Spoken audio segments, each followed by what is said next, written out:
Ya, selamat malam ibu-ibu yang menjadi istri gembala ya, istri-istri hamba Tuhan di Semarang dan area.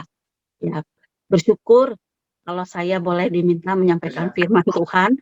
Walaupun kemarin ini saya sakit, tapi saya bersyukur boleh menyampaikan hari ini. Ya, judulnya It's Me Lord, inilah saya Tuhan. Ya, menjadi istri gembala atau menjadi istri hamba Tuhan adalah suatu pelayanan yang indah, juga merupakan pelayanan yang sangat penting. Di Kejadian 2 ayat 18, Tuhan Allah berfirman, tidak baik kalau manusia itu seorang diri saja. Aku menjadikan penolong baginya yang sepadan dengan dia. Ibu-ibu yang kekasih, kita menikah dengan suami kita. Saat ini dia seorang gembala atau wakil gembala. Ya,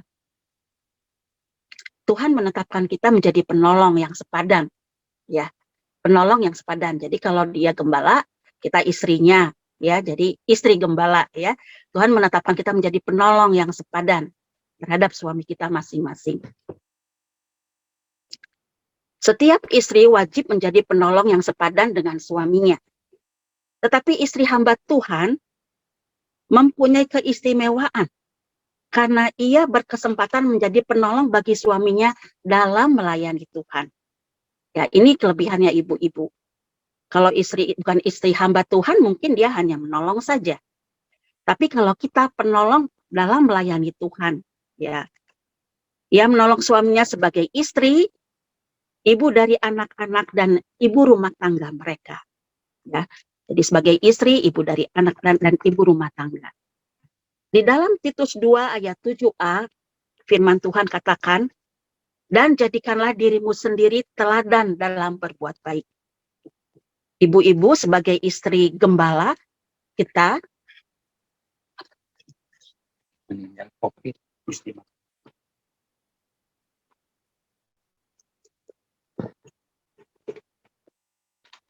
Maaf ibu-ibu, ada yang meninggal tiba-tiba karena COVID.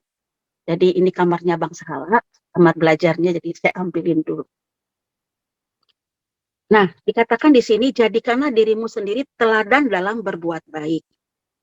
Ibu-ibu, jemaat itu paling senang ya. Teladan apa yang harus kita berikan pada jemaat? Jemaat paling senang kalau memiliki istri pendeta atau istri hamba Tuhan yang lemah lembut, mengasihi dan memperhatikan jemaatnya. Ya, kita harus memperhatikan jemaat yang Tuhan percayakan bagi kita ya ibu-ibu ya. Lalu kedua, sikap istri gembala sidang. Jadi ini ada survei ibu-ibu ya. Sikap istri gembala sidang yang ramah dan lemah lembut. Ia mendidik anak-anaknya dengan kasih sayang serta mengajak mereka menghadiri kebaktian secara teratur. Dan keluarga ini melayani Tuhan bersama-sama. Jemaat ingin mencontohnya dan rindu keluarganya menjadi seperti keluarga pendeta tersebut. Nah, ibu-ibu, jemaat itu merindukan kalau kita itu bisa mendidik anak kita dengan baik. Ya, makanya kalau saya nggak usah kasih syarat-syarat sih sebenarnya, tapi ada di firman Tuhan. Hendaknya dia bisa mendidik seorang gembala itu, seorang hamba Tuhan, seorang penatua, atau seorang diaken, dia harus bisa memelihara keluarganya dengan baik. Nah, sebagai istri gembala, kita harus bisa mendidik anak kita dan membawa dia beribadah dan sama-sama melayani Tuhan. Ya,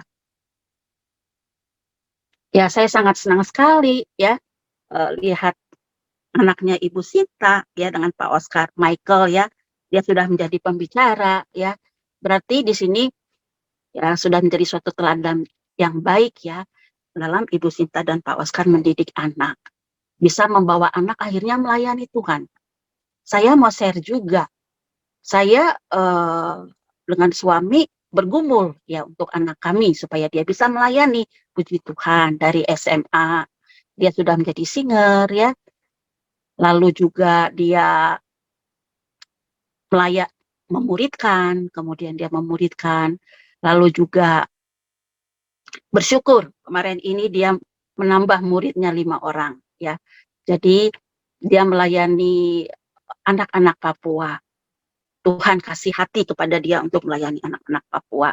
Jadi ibu-ibu kita harus mendorong anak-anak kita, ya. Kalau dari kecil kita bawa dia ibadah, kita bina rohaninya, kita didik di dalam ajaran Tuhan, dan kita rindukan dia akan melayani Tuhan, ya. Dan saya sangat bersyukur kemarin Ami itu melayani sampai saya melayani temannya, yang temannya itu jatuh dalam dosa sampai hamil 4 bulan. Jadi dia bersama temannya, dia temani temannya ini untuk mengaku di hadapan mamahnya bahwa dia sudah hamil, dan Ami akhirnya, anak ini akhirnya boleh, ya, dengan proses dia mengaku dengan orang tuanya, dan di situ suatu pelayanan juga bagi Ami, ya, supaya anak ini ngaku, temannya ini ngaku pada orang tua, dan dia melayani temannya, puji Tuhan. Nah, sifat yang tidak disukai jemaat itu adalah istri sangat pencemburu, ya. Kalau misalnya kita lihat suami kita di dalam pelayanan, ya, apakah kita menjadi orang yang sangat pencemburu, ya? Dikatakan ini sampai wanita-wanita muda lari ke gereja lain atau tidak jadi, atau mereka jadi pasif, ya. Nah, kita, ya, jangan sampai sangat pencemburu, tapi kalau kita udah mulai ada gelagat-gelagat yang nggak baik, kita cemburu, kita nasihati aja suami kita, wah, jangan terlalu dekat, atau jangan terlalu ramah dengan perempuan-perempuan itu, begitu, ya. Saya bagikan ini karena juga, ya, mungkin ibu-ibu juga sudah pernah mengalami, tapi biar ini menjadi guidance, arahan supaya nanti kita, rumah tangga kita bagus, ya, ibu-ibu, ya. Lalu jemaat juga tidak menyukai kalau ibu gembala itu galak, ya, sering melontarkan kata-kata tajam dan menusuk hati anggotanya, ya. Jangan galak-galak, ya, ibu-ibu, ya. Tapi saya lihat tadi ibu-ibu bagus, ucapannya lembut, ya. Saya lihat tidak ada yang galak, ya. Ibu-ibu istri gembala di Semarang, ya, dan sekitarnya. Lalu acuh tak acuh terhadap penderitaan anggota dan kadang-kadang pilih kasih, ya. Kita jangan acuh tak acuh, tapi kita harus peduli dan memperhatikan. Nah, ibu-ibu, itulah teladan yang baik dari seorang istri gembala. Tapi mungkin kita belum menjadi sempurna seperti itu. Ya, di dalam Filipi 3 ayat 12, firman Tuhan katakan, bukan seolah-olah aku telah memperoleh hal itu, aku telah sempurna, ya. Melainkan aku mengejarnya, kalau aku dapat juga menangkapnya, karena aku pun telah ditangkap oleh Kristus Yesus. Ya, jadi sikap istri gembala sedang bijak mau mengejar kekurangan kelemahannya, supaya lebih baik dan mau bertumbuh ke arah yang lebih baik. Amin, ibu-ibu, ya. Bukan kita menjadi lemah, kalau ada kekurangan kelemahan kita menjadi, ya udah aja, terima aja, tidak, ya. Diterima dan kita harus mau mengejar supaya kita menjadi lebih baik lagi. Ya, contohnya misalnya kita memiliki karakter gampang emosi, karakter kurang sabar, karakter malas, atau karakter-karakter yang memang perlu diubahkan, ya kita mau untuk merubahnya, mengejarnya, supaya kita mengalami kemenangan. Nah, seorang istri gembala sidang juga memiliki teladan orang Kristen yang rohani, ya. Dia teguh kuat memegang kebenaran, kuat di dalam firman Tuhan. Dituntun oleh Roh Kudus, apapun kondisinya memegang firman. Ya. Firman Tuhan katakan Yakobus 1 ayat 2, tetapi hendaklah kamu menjadi pelaku firman dan bukan hanya pendengar saja. Sebab jika tidak demikian kamu menipu diri sendiri. Ya. Kita istri gembala sidang harus kuat memegang firman Tuhan dan pelaku firman. Saya mau bagikan kesaksian. Saya ini sebagai istri gembala, tapi juga saya mengajar di SLB, mengajar anak-anak disabilitas, keterbelakangan mental.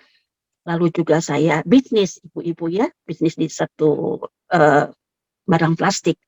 Nah, saya punya teman saya ini dealer saya, ya. Kemudian dia mengajak saya investasi. ceritanya seperti itu. Dia mengajak investasi, dan ketika dia mengajak investasi, saya pelajari dan saya bilang sama Bang Sahala, "Pak, ini gimana, setuju enggak?" Dia bilang, "Enggak, Mah," katanya begitu. Akhirnya saya tidak mau ikut. Lalu dia mengalami kerugian, kemudian itu sudah ratusan juta. Tapi kalau sudah ada investasi yang demikian, dia mau dan di stop oleh pemerintah dan uangnya hilang, habis ratusan juta. Tapi saya herannya kenapa dia mau begitu terus. Akhirnya saya memegang firman Tuhan 1 Korintus 15 ayat 33. Janganlah kamu sesat, pergaulan yang buruk merusakkan kebiasaan yang baik. Saya pegang firman Tuhan ini karena apa, saudaraku? Karena apa saya pegang firman Tuhan ini? Akhirnya saya tidak lagi berteman dengan dia. Akhirnya saya bilang, wah, nanti bisa-bisa saya yang akan menjadi sesat, ya. Karena dia terus narik-narik saya nggak mau gitu ya. Akhirnya saya ya tidak mau bergaul. Mungkin awalnya berat untuk melakukan firman Tuhan, tetapi karena kita saat teduh dan baca firman Tuhan mengingatkan dan menegur kita. Kalau kita sudah melakukan firman Tuhan, keuntungan kita dapatkan. Di dalam 2 Timotius 3:16, segala tulisan yang diilhamkan Allah memang bermanfaat untuk mengajar, untuk menyatakan kesalahan, untuk memperbaiki kelakuan, dan untuk mendidik orang dalam kebenaran. Ibu-ibu, firman Tuhan yang kita baca itu untuk mengajar kita, oh ini boleh, ini nggak boleh, untuk menyatakan kesalahan, oh kamu salah, untuk memperbaiki kelakuan kita, dan mendidik. Nah, jadi Tuhan mau akhirnya kita menjadi orang-orang yang terdidik dalam kebenaran. Dan bila kita sudah terdidik dalam kebenaran, Tuhan senang dan memuji kita. Kita disebut sebagai sahabatnya, ibu-ibu. Ya, sebagai istri gembala, kita jangan tahu itu dosa, kita lakukan terus, ibu-ibu. Dan dosa, kerjaan kita minta ampun melulu. Tidak, ya. Kita harus mau menjadi pelaku firman, dan kita mau terdidik dalam kebenaran. Puji Tuhan. Nah, kemudian seorang istri gembala sidang memiliki juga hati, ya. Next, mungkin PowerPoint selanjutnya, menjaga hati dengan segala kewaspadaan. Ya, ibu-ibu, kita harus jaga hati kita, ya. Karena firman Tuhan di Amsal 4:23, karena dari situlah terpancar kehidupan. Kalau hati kita gembira, kelihatan wajah kita gembira. Kalau hati kita rendah hati, tergambar, ya. Kita menjadi orang yang rendah hati, ya. Jadi kita itu harus memiliki sikap yang rendah hati, mau dibentuk oleh orang lain, ya. Saya kasih contoh, misalnya kalau kita tidak disapa di gereja, ya mungkin kita tersinggung. Kenapa ya? Kok saya tidak disapa sama kakak, ya, sama ibu gembala, mungkin kita ibu wakil gembala. Kenapa ya kok dia senior tidak menyapa saya? Ibu-ibu yang kekasih, bagaimana kalau kita tidak disapa, kita duluan menyapa? Ya. Firman Tuhan katakan Efesus 4:32, tetapi hendaklah kamu ramah seorang terhadap yang lain, penuh kasih mesra dan saling mengampuni, sebagaimana Allah di dalam Kristus telah mengampuni kamu. Jadi, baiklah kita nggak melihat, oh kalau dia senior, jadi dia dong yang nyapa saya duluan. Enggak, ibu-ibu. Mau dia senior, kita duluan yang nyapa. Ya, karena kita adalah istri gembala yang memuliakan, yang bersifat rohani, ya, bukan bersifat duniawi, yang kita mau melakukan firman Tuhan, mau ramah, ya, kita duluan yang menyapa. Nah, saya belajar banyak bahwa tersinggung itu adalah sikap hati yang sombong, ibu-ibu. Ya, saya latar belakangnya gampang tersinggung, ibu-ibu. Wow, banyak sekali saya gampang tersinggung.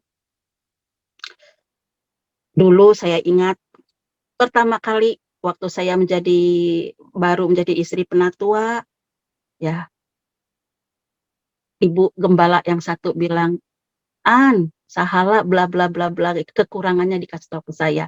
Saya langsung tersinggung. Lalu saya bilang begini, "Emangnya suami lo nggak ada kekurangannya?" Bla bla bla. Saya langsung begitu ya. Belum rohani ya ibu-ibu ya, gampang tersinggung.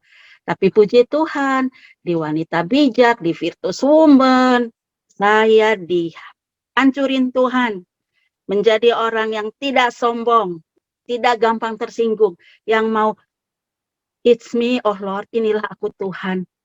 Aku mau menjadi pelaku firman, aku mau melayani, aku mau dibentuk dan diubahkan. Kalau aku tidak disapa duluan, aku yang menyapa duluan. Aku mengampuni." Ya, kita mau mengampuni orang lain.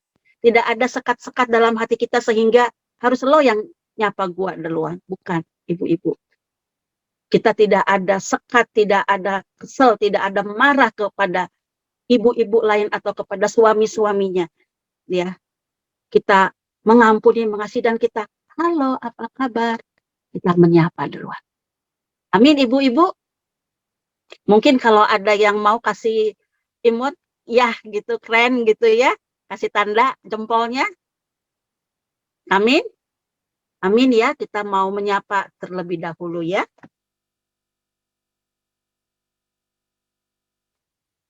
Puji Tuhan, kita lanjut. Next, PowerPoint. Memiliki pikiran dan perasaan yang terdapat juga dalam Kristus, Filipi 2 ayat 5. Ya. Pikiran Kristus adalah tidak menganggap kesetaraan dengan Allah sebagai milik yang harus dipertahankan, tetapi mengambil rupa seorang hamba taat mati di kayu salib untuk menyelamatkan orang berdosa, yaitu saya dan Anda. Pikiran dan perasaan Kristus adalah untuk menyelamatkan keselamatan jiwa-jiwa. Jadi, begitu juga seorang istri gembala sedang memiliki pikiran untuk keselamatan jiwa-jiwa, memiliki hati hamba untuk melayani jemaat dan jiwa-jiwa yang terhilang supaya diselamatkan. Ya, kita senantiasa harus memiliki hati untuk pikiran Kristus dan perasaan Kristus untuk melayani jiwa-jiwa yang terhilang. Saya mau menyaksikan bagaimana setelah Bang Sala emeritus ya. Jadi di GKKDBP itu 65 tahun emeritus. Jadi Bang Sala itu tidak lagi menjabat di di struktur, sudah tidak jadi penatua tapi tetap menjadi pendeta ya. Ya, kami kembali ke visi semula. Walaupun jadi pendeta ya pernikahan masih bisa, masih melayani, lalu juga khotbah di gereja masih melayani, tapi juga kami kembali kepada visi semula yaitu melayani orang miskin, pemulung, pemabuk, dan penjudi. Rencana kami membuka rumah singgah di tahun ini, ibu-ibu. Dan saya ikut mendampingi dalam pelayanan. Puji Tuhan. Nah, kita lanjut lagi, seorang istri gembala sidang memiliki teladan istri yang baik. Ya. Pertama, dia menjadi penopang suami dalam pelayanan. Ya, seorang istri gembala sidang itu memiliki teladan sebagai istri yang baik. Yang pertama, dia menopang suami dalam pelayanan. Amsal 12 ayat 4. Istri yang cakap adalah mahkota suaminya, tetapi yang membuat malu adalah penyakit yang membusukkan tulang suaminya. Arti cakap di sini adalah kuat menopang, ya, supaya bisa menopang pelayanan suami. Nah, seorang istri yang kuat menopang suaminya sungguh menjadi mahkotanya, mahkota suami. Seorang istri yang tidak menopang suaminya akan menambah beban bagi suaminya dan menjadi seperti penyakit yang membusukkan tulang suaminya. Ibu-ibu, saya rasa di antara kita tidak ada yang ingin menjadi penyakit ya bagi suami kita ya. Tapi kita mau menjadi mahkota. Wow, keren. Kita menjadi mahkota. Ya, puji Tuhan ya. Jadi kita kalau menjadi mahkota suami, dia bangga sama kita ya. Puji Tuhan ya. Menjadi apa ya? Mahkota itu menunjukkan kemuliaan. Kita menjadi kemuliaan di dalam rumah tangga, di dalam hidup suami kita. Supaya bisa menopang pelayanan suami, ada beberapa hal yang kita harus ketahui. Mengerti tugas, yang pertama mengerti tugas dan kedudukan suami. Gembala sidang menghadapi bermacam-macam tuntutan yang seharusnya istrinya mengerti. Seharusnya istrinya mengerti bagaimana mengkomunikasikannya. Jadi gembala sidang dan istri supaya sepakat atau paling tidak paling sedikit saling mengerti pendapat pasangannya. Jadi harus ada komunikasi antara suami dan istri. Nah, saya mau menyaksikan bagaimana Bang Sala itu pelayanannya itu, panggilannya itu adalah melayani orang sakit dan juga pelayanan duka, ibu-ibu. Seperti tadi barusan ada yang COVID, langsung minta dia. Padahal dia sudah emeritus ya. Nah, yang saya mau bagikan di sini adalah waktu dia menjadi penatua, itu kan kalau jemaat 1.000 lebih kan itu yang meninggal, yang sakit itu kan tiap hari hampir ada ya ibu-ibu ya. Hampir ada.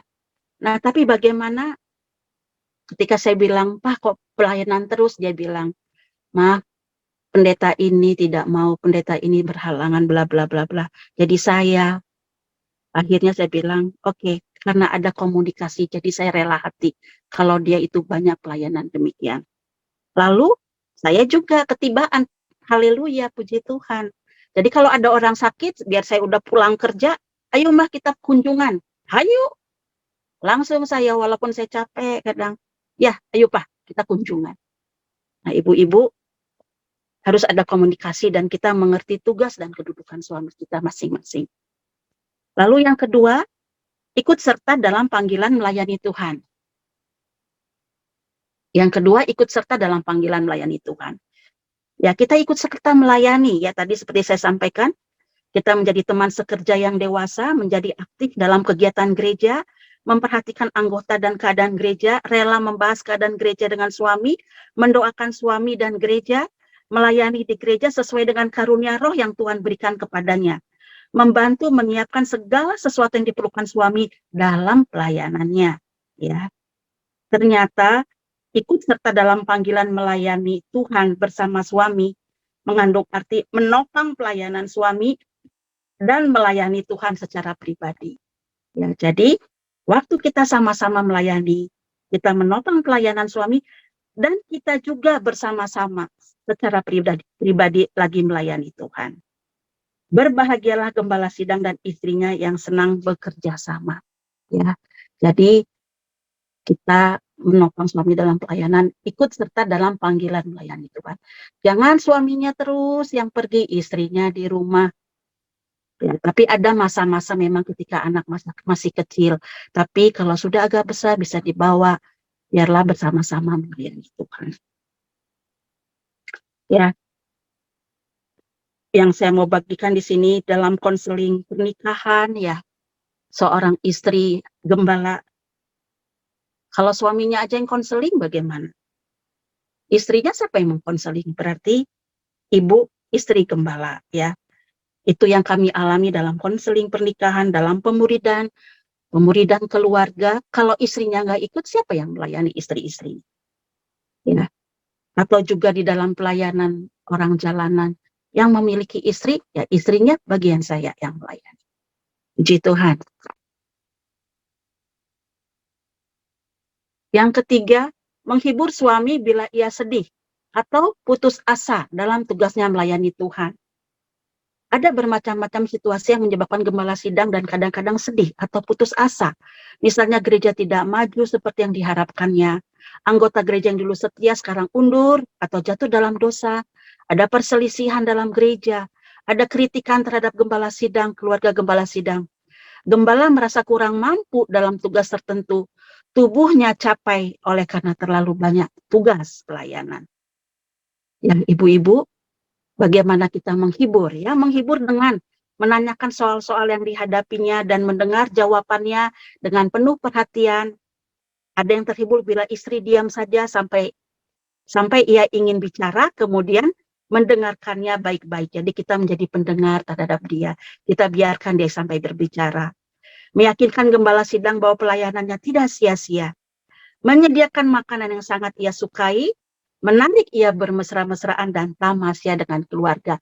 inilah salah satu menghibur suami yang sedang putus asa dalam tugasnya melayani Tuhan. Ya.